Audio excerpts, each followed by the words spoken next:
샬롬. 샬롬. 오늘은 기도에 대해서 기도는 무엇인가 라는 얘기를 하기를 원합니다. 2020년 그리고 또한 2019년 10월 말부터 여러분의 삶에 오랫동안 기다리고 인내했던 그 소망이 더욱 기도로 아름답게 연결되어서 기쁨으로 축복받기를 원합니다. 우리 많은 성도들 교회를 조금만 출석해도 기도가 뭔지라는 것은 알게 됩니다.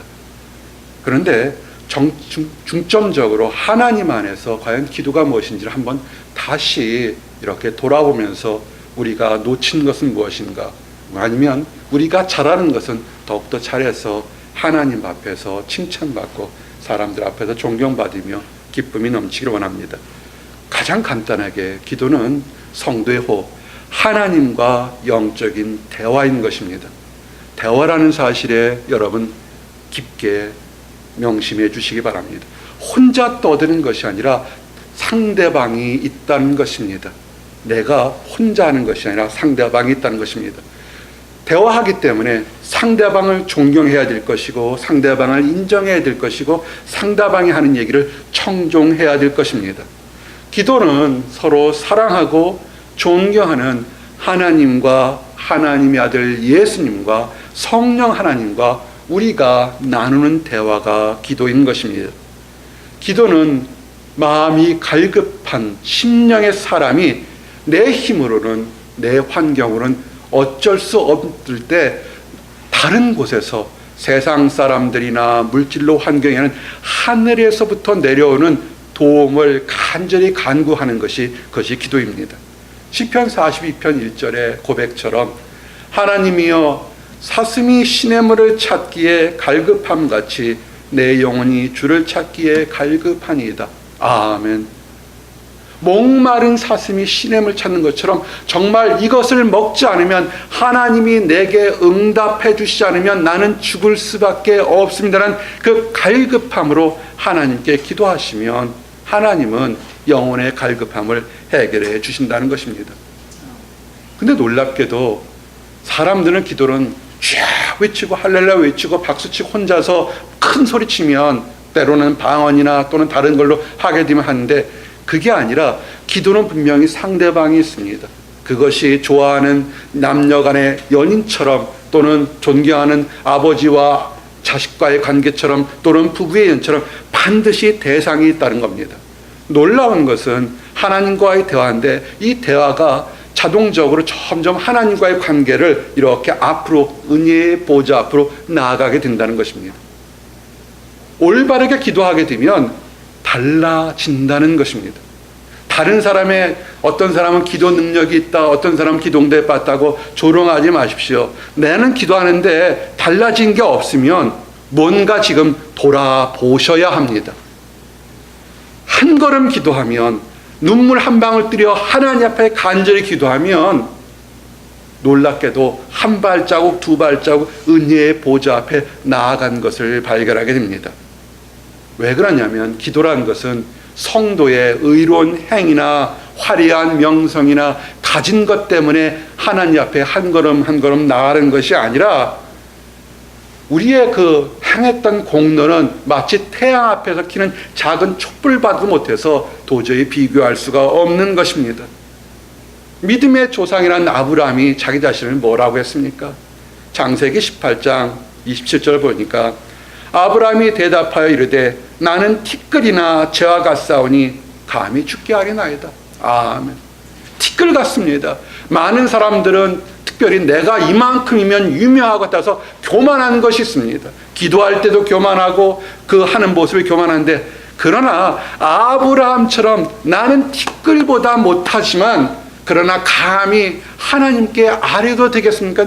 겸손과 함께 소망을 바라는 것이 있었기 때문에 그가 민족의 조상이 되고 그가 모든 자손들의 우두머리가 되는 그런 축복을 받았던 것입니다. 겸손하십시오. 낮추십시오. 하나님 보좌 앞에 겸손하게 낮출수록 눈을 뜨게 되면 하나님이 바로 앞에 있는 것입니다. 그래서 부족해도 가난해도 곤란 중에 부르짖을 때 하나님은 응답하신 것입니다. 왜냐하면 하나님이 너그럽게 자비가 많기 때문에 그렇습니다. 세상은 어떻습니까? 보잘것 없거나 가진 것 없거나 실력이 없거나 능력이 없으면 무시해버립니다. 그 사람이 정말 절백해서 나를 도와준다고 해도 그 사람들 무시합니다. 그러나 우리 하나님은 그러지 않습니다. 정말 다른 사람보다 내가 잘못하고 내가 허물이 많을지언정 부르짖을 때 오히려 너그럽게 자비를 베푸시는 분이 하나님인 것을 기억하시기 바랍니다. 시편 4편 1절에 보니까 내 의의 하나님이여 내가 부를 때 응답하소서 곤란 중에 나를 너그럽게 하셨사오니 내게 은혜를 베푸사 나의 기도를 들으소서. 아멘. 하나님은 분명히 곤란 중에 있는 사람을 들으신다고 했는데 응답이 없는 경우는 뭡니까? 하나님께 아뢰지 않았다는 것입니다. 기도하는 사람은 당장 간구하는 것이 이루어질 수도 있지만 이루어지지 않을 때는 그러나 그 기도가 하나님 앞에 티끌 같은 모습이라도 기어나가게 되면 응답을 주십니다. 기도는 항상 응답을 주세요. 어떻게 응답을 주냐면 두 가지 방법으로 응답을 주십니다. 하나, 즉각적으로 그가 요구한 것이 마치 요단강 앞에 있었던 이스라엘 백성이 요단강을 가른 것처럼 홍해가 앞에 있는 이스라엘 백성이 홍해가 갈라지는 것처럼 정말로 그 앞에서 입이 쫙 벌어질 정도로 하나님이 응답해 주십니다. 그러나 또 한 가지 응답은 우리 생각보다 크고 깊기 때문에 하나님은 어떤 방법으로 응답하냐면 더욱 좋은 것을 주시려고 소망과 인내라는 응답으로 우리에게 주시는 것입니다. 그래서 기도했을 때 마음의 평안이 몰려오게 됩니다. 남들이 조롱하고 내가 보기에는 아무것도 이루어지지 않을 것 같은데도 뭔지 모르게 내 마음속에 기쁨이 오는데 이것은 올가을에 추수를 잔뜩 하고 재물이 잔뜩 쌓였을 때 그때 기쁨보다 이루어지지 않았는데도 하나님이 내 기도를 들으셔서 내 안에 기쁨이 밀려온다는 것입니다. 기도는 반드시 응답이 옵니다. 다윗이 고백을 했습니다. 다윗이 목숨을 걸려 수많이 쫓겨나가면서 주님 내가 죽게 됐사오니 기도를 내 간구를 들으소서 할 때 하나님께서 응답하셨는데 다윗은 거룩하고 분별력이 있어서 그것을 깨달았다는 겁니다. 뭐냐면 기쁨이 몰려왔다는 겁니다. 시편 4편 7절에 보니까 주께서 내 마음에 두신 기쁨은 그들의 곡식과 새 포도주가 풍성할 때보다 더하니이다. 내가 평안히 눕고 자기도 하리니 나를 안전히 살게 하시는 이는 오직 여호와이시니이다. 아멘. 이제 차원이 다르게 하나님의 응답을 바라보십시오. 내가 오늘 아침, 내가 지난주 밤에 편안히 자고 일어난 것이 하나님이 우리가 부르짖는 것보다 더 높고 거룩하고 은혜 있는 것을 주시기 위한 하나의 사인으로 우리에게 평강을 주셨다는 것을 믿으시기 바랍니다. 그리고 기도는 어리석고 헛된 삶을 산 사람들에게 그리고 반복적으로 같은 죄에 빠져 있는 사람들이 있습니다. 근데 그래도 양심이 있어서 죄책감이 있고 두려움과 떨려서 기도를 못하는 사람들이 있습니다. 어찌 보면 착한 사람들입니다. 어찌 보면 안타까운 사람들입니다. 세상엔 수많은 사람들이 뻔뻔하게 죄를 짓고도 미안하다는 소리 한 번도 못하는 사람이 수없이 많은데 그래도 자기가 양심의 가치가 있어서 나 같은 사람이 하나님 앞에 나갈 수 있을까라고 떠는 사람도 있다는 것입니다. 그런데 그런 사람을 하나님은 불러내셔서 회개하게 하시고 용서하게 하시고 새롭게 사는 곳으로 인도하신다는 것입니다. 언제? 기도를 시작할 때 눈물을 흘리게 하며 회개의 역사가 있다는 것입니다. 돌아보십시오. 최근에 기도하면서 여러분 눈에, 여러분 가슴에 눈물이 언제 있었는지, 기뻐서 눈물이 있었는지, 아니면 내가 하나님 앞에, 사람 앞에 잘못한 것 때문에 회개의 눈물이 있었는지. 세상에 교회는 많고 세상에 성도는 많지만 기도의 눈물은 점점 말라져 가고 있습니다. 시편 30편 1절 4절처럼 허물의 사함을 받고 자신의 죄가 가려진 자는 복이 있도다. 마음에 간사함이 없고 여호와께 정죄를 당하지 않는 자는 복이 있도다. 내가 입을 열지 아니할 때 종일 신음함으로 내 뼈가 쇠하였도다.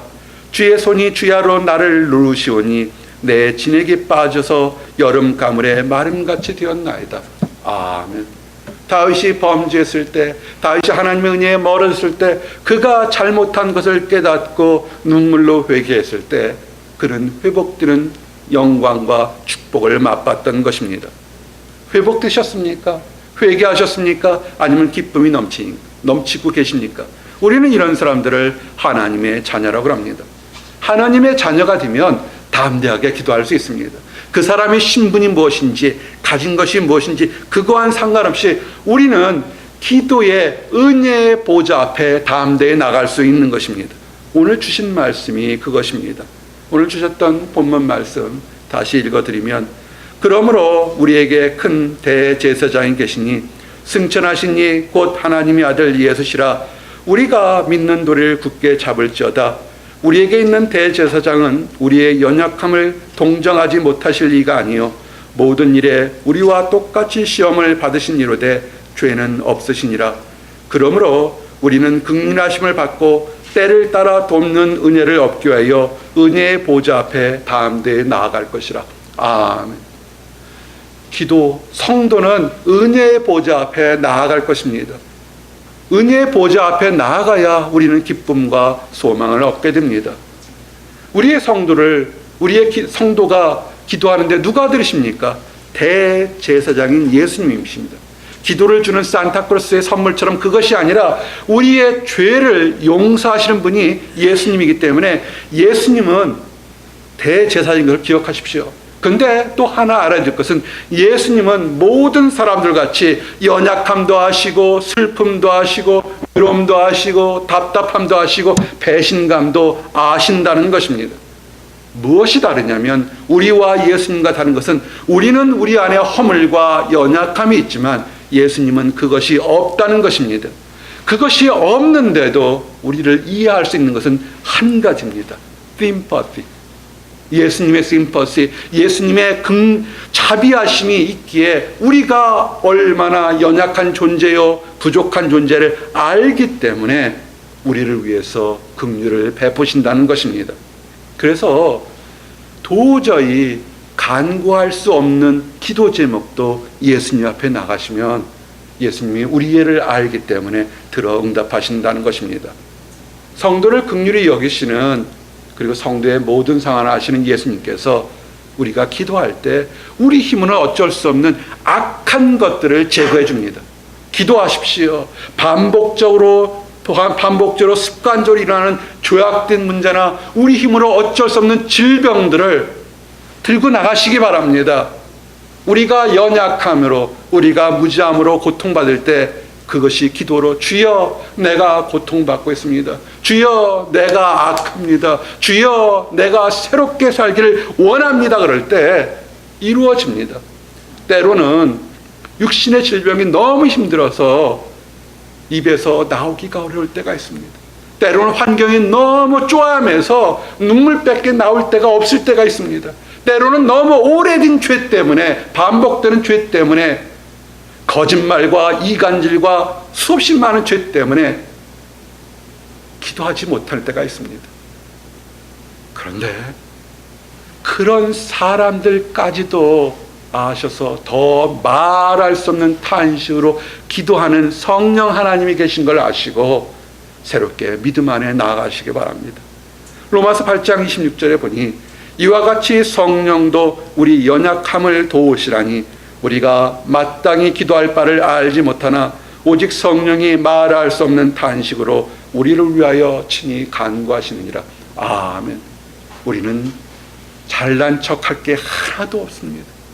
우리가 잘한 것도 아니고 우리가 부족했을 때도 우리보다 더 말할 수 없는 탄식으로 우리가 하나님 앞에서 은혜의 보좌 앞으로 온전히 걸어가도록 기도해 주셨던 성령 하나님과 성자 하나님, 우리의 성부 하나님이 옆에 계신 걸 알기 때문에 우리는 자랑할 것이 하나도 없습니다. 겸손할 수밖에 없고 찬양할 수밖에 없습니다. 이런 것이 기도인데, 그러나 많은 사람들이 이런 기도에 대해서 오해하는 것들이 있습니다. 참된 기도와 능력 있는 기도의 그 가치를 모르기 때문에 자기도 말 실수나 습관적으로 오해하는 것들이 있습니다. 그 네 가지를 보면서 우리 삶에 도전을 받기 원합니다. 기도는 참선이나 명상이 아닙니다. 기도는 거룩한 하나님과 만나는 대화입니다. 처음 말씀드린 것처럼 기도는 상대가 분명히 있습니다. 내가 그냥 혼자 중얼중얼 벽을 보고 얘기하는 것이 아니라 내 지식으로 세상을 판단하는 것이 아니라 기도는 분명히 상대방이 있습니다. 5년 기도하고 10년 기도하고 평생을 기도하는데 한 번도 그 상대방으로부터 응답을 들어보지 못했다면 심각하게 생각해 보셔야 되는 겁니다. 기도는 대화입니다. 하나님은 말씀하십니다. 우리 마음에, 우리 귀에, 우리의 모든 환경으로 분명히 얘기해 가신 겁니다. 기도가 대화라는 것을 인정하게 되면 자연스럽게 인정되는 것이 뭐냐면 하나님은 지금도 살아 계시다는 것입니다. 그리고 하나님은 지금도 대화하고 계시다는 것입니다. 여러분들이 직장 생활이나 일생 동안에 굉장히 신분이 높은 사람들을 만나보신 적 있습니까? 아니면 아주 멋지고 아주 훌륭한 그런 모임에 나가보신 적 있으십니까? 대통령을 만나거나 왕을 만나려면 아마 몸가짐이나 말 행동이 달라져야 될 겁니다. 그런데 기도가 대화이고 기도가 대화이면서 하나님과 대화이고 살아계신 하나님과의 대화라면 이 세상에 어떤 왕보다 대통령보다 통치자보다 위대하신 하나님 앞에 나가는데 우리의 모습이 달라져야 합니다. 그저 대충 생각해서 친구보다 못하게 하나님을 대하는 그런 모습은 우리가 있어야 되는 건 아십니다. 거룩한 모습으로 경건한 모습으로 우리가 말 한마디 한마디 어떻게 하면 왕보다 크신 하나님 앞에 우리가 온전히 이야기할까를 생각해 봐야 되는 것입니다. 그래서 터져나오는 것이 찬양일 겁니다. 예수님께서 기도할 때 사람들은 많은 중언부언하고 수없이 많은 거 할 때 예수님이 기도를 어떻게 하라 할 때 제자들을 가르칠 때 딱 첫 마디가 뭐였습니까? 하나님을 찬양하는 것이었습니다. 누가복음 11장 2절에 예수께서 이르시되 너희는 기도할 때 이렇게 하라. 아버지여 이름이 거룩히 여김을 받으시오며 나라가 임하옵시오며. 아멘. 우리의 기도는 왕보다 우리 학생들에게는 지도 교수보다 직장 다니는 사람들은 인터뷰나 심사하거나 취업을 하는 것보다 그 사람보다 수천 배 수만 배 계산할 수 없는 높은 사람을 만나러 가는 것입니다. 그런 마음으로 단 1초만이라도 온전하게 쓴다면 우리에겐 가치가 달라질 것입니다. 그런데 아주 놀라운 얘기를 합니다. 살아계신 하나님과 대화하러 가게 되는데 아버지가 거룩한 것처럼 우리도 거룩한 모습으로 아버지 앞에 나가야 된다는 것입니다. 많은 사람들이 기도할 때 욕심과 탐욕과 미움을 들고 갑니다. 여러분이 상사일 때 부하 직원이나 여러분이 어느 사업체의 오너일 때 다른 상대방 바이어가 대충 여러분을 폄하하는 식으로 오게 되면 여러분 받으시겠습니까? 레위기 11장 44절에 나는 여호와 너희의 하나님이라 내가 거룩하니 너희도 몸을 구별하여 거룩하게 하고. 아멘. 기도하러 오는 사람들의 모습이 뭐냐면 하나님이 거룩하니까 거룩한 하나님을 만나러 거룩하게 입고 나오라는 것입니다. 여러분, 우리가 남의 결혼식장에 갈 때 어떻게 합니까? 찢어진 청바지 입고 갑니까? 그러지는 않을 겁니다. 아주 상식이 한쪽에 쏠리면 모를까. 그래도 남의 집의 경사의 혼인잔치에는 이쁜 옷과 깨끗한 옷과 여성분들은 정성 들여 화장도 하고 갑니다.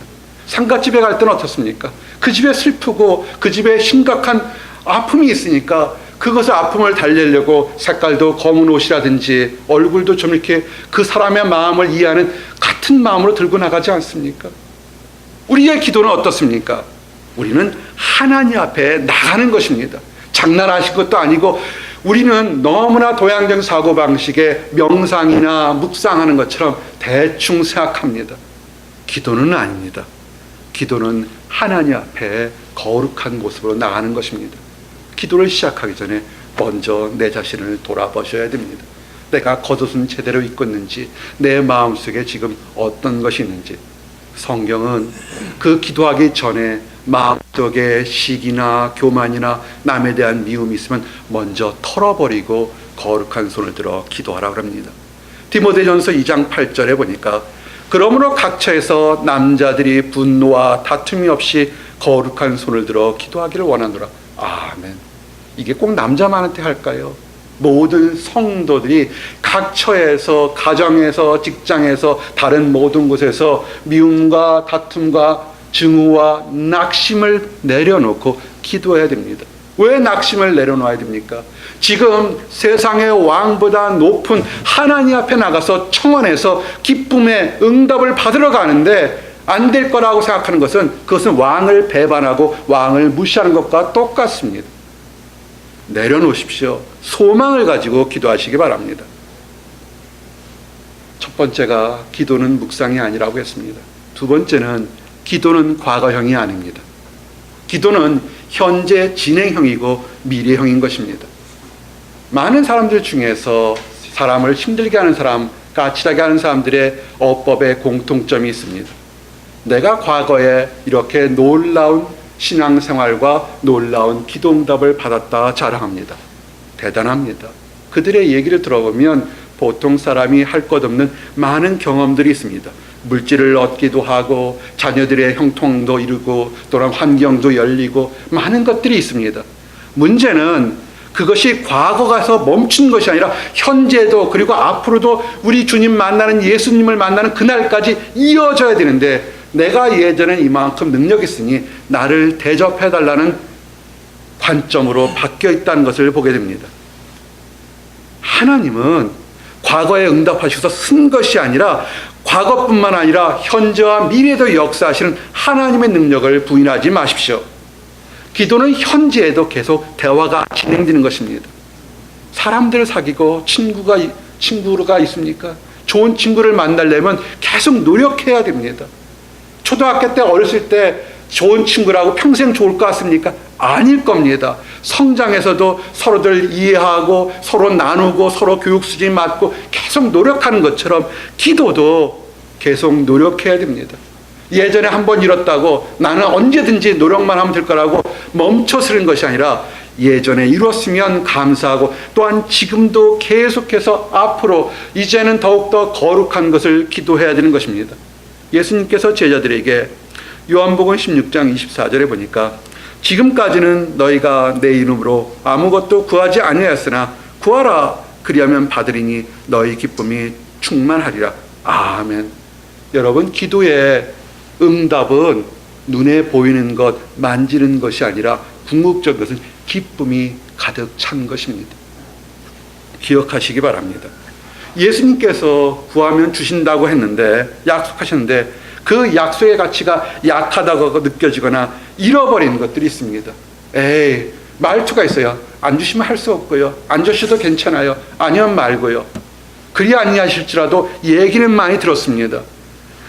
기도를 열심히 기도 제목 나누는데 그래도 괜찮아요. 안 돼도 괜찮아요 하고 습관적으로 입에서 내놓는 사람들이 있습니다. 그 사람들이 정말 다니엘과 세 친구처럼 정말 사자굴에 들어가고 불볕에 들어가서도 주여 하라고 외칠 만큼 믿음이 좋을까요? 아니에요. 그런 것은 아닐 겁니다. 기도라고 내놨는데 보니까 이루어지기 어려우니까 자기 스스로 하나님께서 역사하신 것을 막아버리는 것입니다.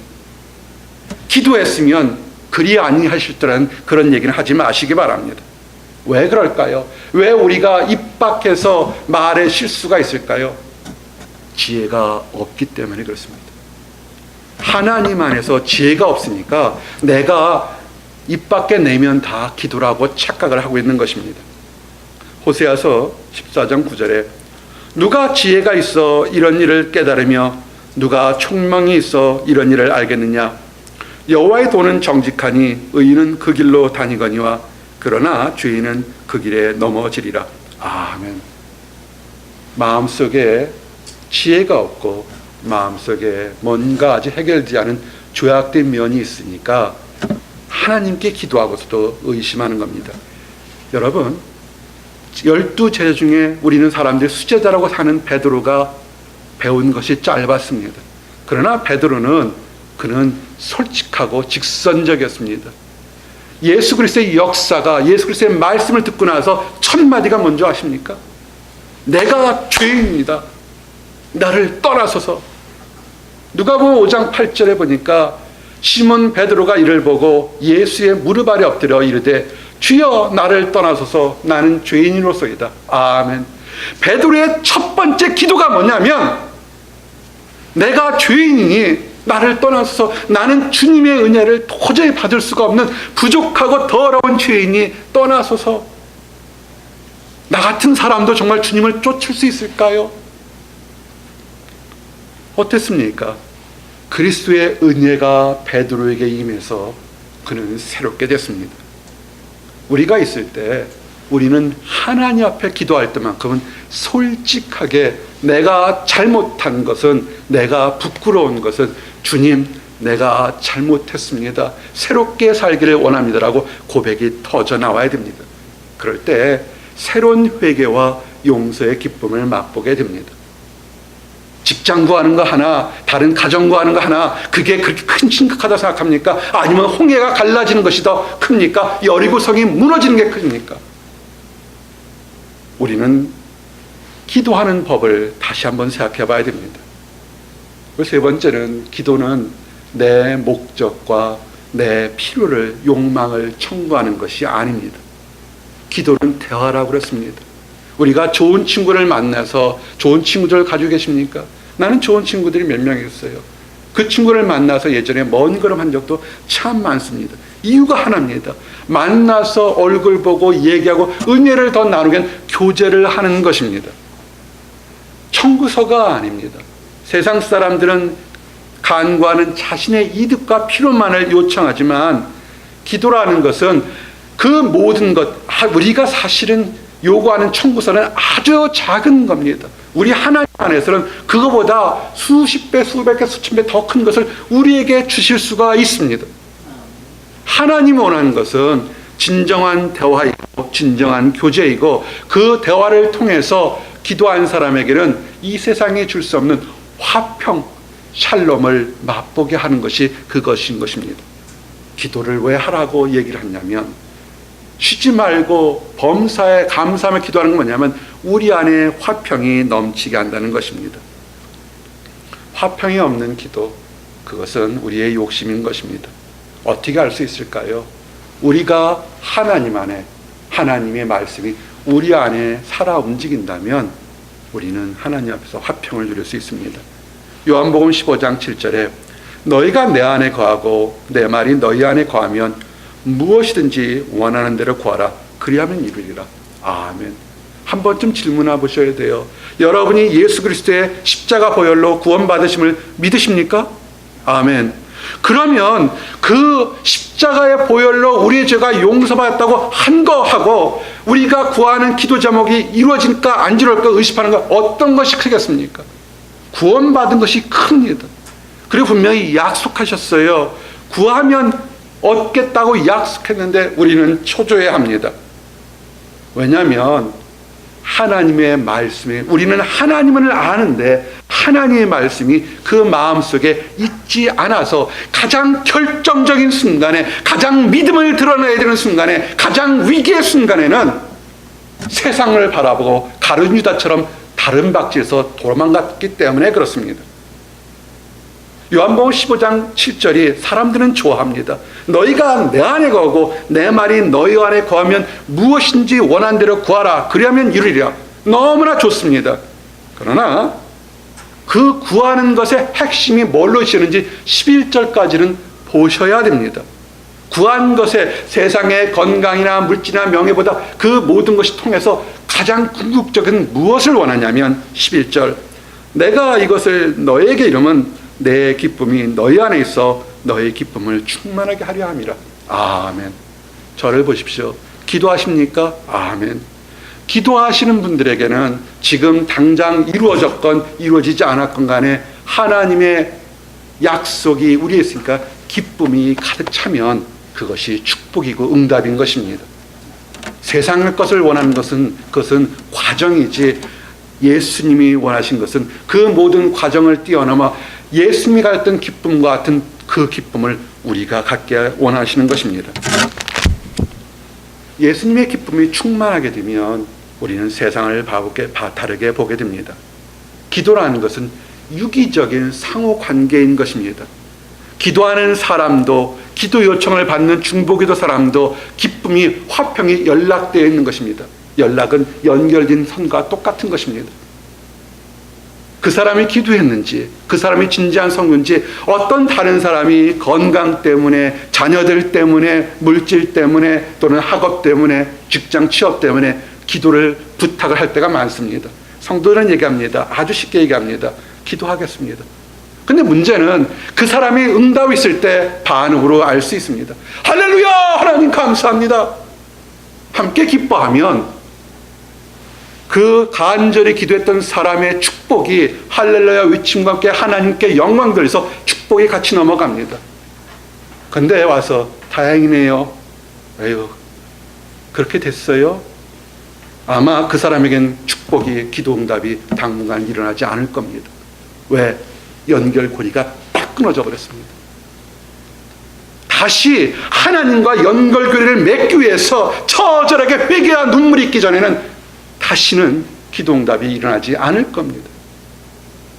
하나님이 사람들과의 연결고리를 다시 만들기 위해서 한 것이 뭡니까? 십자가에서 죽으셨습니다. 아담과 하와 때 하나님과 성령의 호흡으로 연결됐다가 죄 문제로 단절됐을 때 하나님이 그 죄 문제를 위해서 스스로 죄 있는 자는 죽어야 된다는 하나님의 명제를 순종하기 위해서 십자가에 죽으셨던 걸 기억하십시오. 기도는 하나님과 성도가 연합하는 것입니다. 연합의 줄을 끊지 마십시오. 줄이 끊어졌다고 생각하시면 돌아서십시오. 회개하십시오. 순종하시기 바랍니다. 이제 마지막으로, 기도는 사람들에게 보이기 위한 것이 아닙니다. 기도는 하나님께 드리는 것입니다. 살아계신 하나님께 드리는 것입니다. 예수님 당시에 바리새인들은 참 구별된 생활을 했습니다. 일주일에 2번씩 금식했습니다. 금식해 보셨습니까? 힘든 일이 있으면 저절로 금식하게 됩니다. 작은 목자 MIT 그만두고 참 힘들었을 때 120일을 금식했습니다. 너무 힘들었어요. 하루에 한 끼 빼기는 겨우 먹는 만은 했지만 나는 식사를 전혀 못했습니다. 하나님 무엇을 원하십니까? 부르셔서 여기까지 왔는데 하나님 무엇을 원하십니까? 아무도 모르죠. 그땐 밤만 되면 교회 예배당 찾아가서 하나님 밤새도록 울고불고 했으니까. 그저 참 감사합니다. 바리새인들은 그러지 않았어요. 금식했지만 많은 사람들 앞에서 화려한 채색을 입고 손을 들어 기도했습니다. 얼마나 멋지게 멋진 말로 기도했겠습니까? 그 사람들이 존경과 인정을 받죠. 좋습니다. 그러나 하나 주의할 것은, 기도는 내가 기도하는 사람이 존경과 인정을 받는 것이 아니라 하나님께 영광을 돌리는 것입니다. 그래서 예수 그리스도는 너희가 골방에서 기도를 드리라고 말씀드렸지만 또 여기도 착각하시면 안 됩니다. 기도를 드리는 장소는 두 군데입니다. 거룩한 성전과 어떤 곳이라도 오직 하나님만을 생각하는 골방, 한적한 곳에서 거룩하게 예배드리는 두 가지를 다 얘기하는 것입니다. 그 모든 것의 핵심은 하나님인 것입니다. 솔로몬이 성전에서 1000번제를 드렸습니다. 송아지 1000마리 한꺼번에 드리면서 예배를 드렸을 때, 그가 거룩한 성전에서 예배드릴 때 이렇게 기도합니다. 열왕기상 8장 38절 39절 한 사람이나 혹 주의 온 백성 이스라엘이 다 각각 자기 마음의 재앙을 깨닫고 이 성전을 향하여 손을 펴고 무슨 기도나 무슨 간구를 하거든 주는 계신 곳 하늘에서 들으시고 사하시며 각 사람의 마음을 아시오니 그들의 모든 행위대로 행하사 갚으시옵소서. 주만 홀로 사람의 마음을 다 아심이니이다. 아멘. 예배 시간에 일찍 오십시오. 미리 오셔서 예배 시작 전에 기도하시기 바랍니다. 약속인 겁니다. 성전이란 벽돌 건물이 거룩한 것이 아니라 하나님의 전이, 하나님의 역사가 있는 곳을 정했던 곳에, 그곳을 바라고 술을 들을 때 하나님이 역사하셨던 것처럼 우리들은 공중 예배에서 이제 이 시간은 하나님만을 생각하며 드리는 예배에서는 다른 어떤 것보다 우선순위를 먼저 들고 손을 들어 기도하십시오. 그럴 때 기도 응답이 있는 것입니다. 그럴 때 응답이 옵니다. 사도 바울이 예수님 당시에 예수님은 두 가지를 얘기했어요. 하나는 너희가 바리새인들 너희는 기도할 때 골방에 들어가라 기도하라 했습니다. 근데 사도 바울이 이방의 사도로서 소명받은 것은 골방에서 받았을까요? 사도 바울은 하나님과 교제가 굉장히 깊었습니다. 착각하지 마십시오. 사울 청년이 사도 바울로 변화되는 과정에서 하나님의 의의 계시를 받아서 이방의 사자가 된 것은 사도행전 22장 17절에 후에 내가 예루살렘에 돌아와서 성전에서 기도할 때 황홀한 중에 봄에 주께서 내게 말씀하시되 속히 예루살렘에서 나가라. 그들을 내게 대하여 증언한 말을 듣지 아니하려 하시거늘 내가 말하기를 주님 내가 주를 믿는 사람들을 가두고 또 각 회당에서 때리고 또 주의 증인 스데반이 피를 흘릴 때 내가 곁에 서서 찬성하고 그 죽이는 사람들의 옷을 지킨 줄 그들도 아나이다. 나더러 또 이르시되 떠나가라. 내가 너를 멀리 이방인에게로 보내리라. 아멘. 사도 바울이 사울이 바울 되기 전에 양심의 가책을 느꼈습니다. 예수 그리스도가 부활하신 하나님의 아들인 걸 깨달으니까 자기가 율법에 열심히 해서 많은 예수 그리스도를 믿는 사람들을 잡아다 옥에 가지고 때리고 가장 믿음이 좋은 스데반 집사를 죽는데 가장 앞장섰던 것을 얘기합니다. 그래서 이제는 죽을 각오를 하고 예루살렘에서 나는 죽어도 좋으니 하나님은 살아계시다 고백할 때 성전에서 환상을 봅니다. 기도 중에 환상을 봅니다. 떠나가라. 지금은 네가 죽을 때가 아니다. 내가 너를 이방인의 사자로 가서 보낼 테니 가라는 겁니다. 어디서 했습니까? 성전 기도 중에 있습니다. 여러분, 공의의 예배는, 공의의 기도는 죽고 사느냐 축복을 받느냐의 거룩한 순간인 것입니다. 또 한 가지, 우리가 꼭 교회 예배당에서만 예배 드릴 수가 없습니다. 그럴 때는 가장 경건하고 거룩하고 하나님만을 바라볼 수 있는 그런 한적한 장소에서 짧든 길든 하나님께 기도하시는 것입니다. 많은 사람들이 예수 그리스도를 놀라게 본 이적이 뭐였습니까? 한 사람이 죽은 걸 살리는 것은 우연히 일치라고 그랬지만 오병이어 빵 5개와 물고기 2마리로 남자들만 5,000명, 한 번은 4,000명을 수없이 먹이고 12방주리가 차고 넘쳤습니다. 다들 놀랐어요. 수천 명이 아니죠. 10,000명 이상이 먹었을 겁니다. 그들이 차고 넘치는 떡반죽을 봤습니다. 무엇을 했습니까? 사람들은 예수 그리스도를 잡아다가 모셔다가 왕으로 세울 때 예수님은 제자들을 먼저 바닷가로 보내고서 한적한 곳에 가서 기도하러 갔습니다. 가장 승리할 때도, 가장 힘들 때도, 가장 마음이 아플 때도 사람들 의지하지 않고 하나님 문을 바라보고 기도하시기 바랍니다. 기도는 사람들을 위한 것이 아니라 내가 하나님을 위해서 하나님과 교제하는 것입니다. 이제 말씀을 정리합니다. 기도, 우리는 너무 잘 알고 있습니다. 신앙생활이 깊어지면서 그 많은 과정에 얼마나 많은 기도가 있었겠습니까? 그러나 때로는 우리가 놓치는 것들도 있습니다. 하나님이 대화하면서, 살아계신 하나님과 대화하면서 이 세상 어떤 왕보다 거룩하신 하나님을 만나는 거룩한 모습으로 기도할 때 여러분의 삶에서 지금도 칭찬받고 앞으로 오는 세상에 여러분의 후손과 여러분의 모든 가정이 하나님으로부터 칭찬과 복을 받기를 원합니다. 기도하시겠습니다. 하나님 감사합니다. 우리들에게 기도에 대해서 알려주시고 우리가 기도할 때 하나님 나라와 하나님의 영광을 위해서 가장 먼저 기도하도록 인도하심을 인하여 감사합니다. 우리의 크고 작은 기도 다 들으시고 우리의 연약함을 아시고 우리보다 더 말할 수 없는 탄식으로 우리를 위해 기도하는 하나님을 찬양하며 하나님을 경배합니다. 함께한 우리 모든 성도들과 또한 앞으로 있는 만날 모든 사람들에게도 하나님의 능력과 사랑이 다 전파돼서 그 마음속에, 그 삶 속에 기쁨이 가득 찰 수 있도록 인도하여 주시옵소서. 늘 감사드리었고 예수 그리스도 이름 받들어 기도했습니다. 아멘.